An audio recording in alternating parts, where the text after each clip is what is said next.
Warden do? They like helped or they told anyone off if they kept the lights on. Right, they went round a town or a village, and if they saw anybody showing a light through their window, they'd shout, "Put that light out!" Yeah, because if there's even a tiny bit of light, a German plane flying overhead may see it and drop bombs. So yes, good, well done. They made sure there were no lights showing.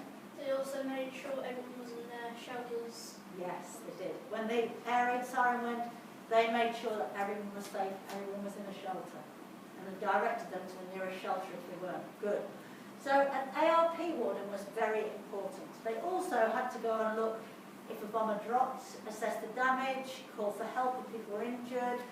They had lots of important roles. So they're wanting people to join the ARP, the Air Raid Precautions Service. So is that getting involved or is that information? What do we think?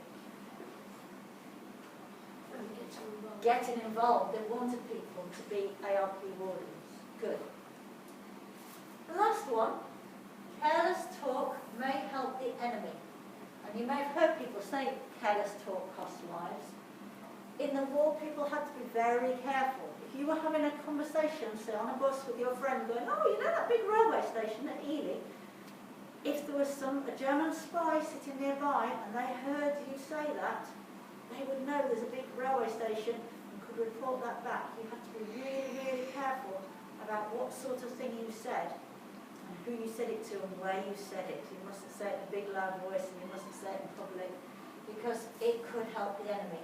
There was a lot of fear of German spies trying to find out lots about the country. So you had to be very, very, very careful. So a whole range of posters. There were lots more. They're just a small number. But this afternoon you are going to do your own posters. Now, you can decide what to do.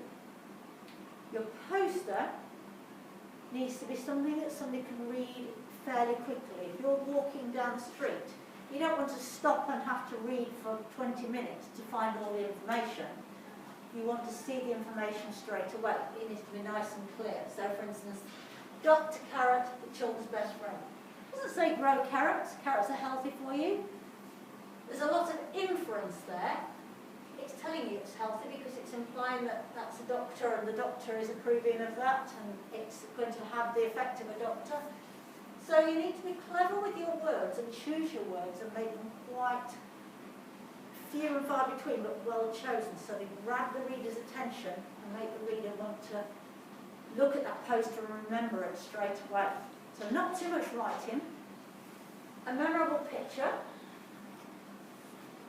and think of something that you would like to tell people that will help the war effort. It might be collecting metal to make battleships and tanks and guns and ammunition.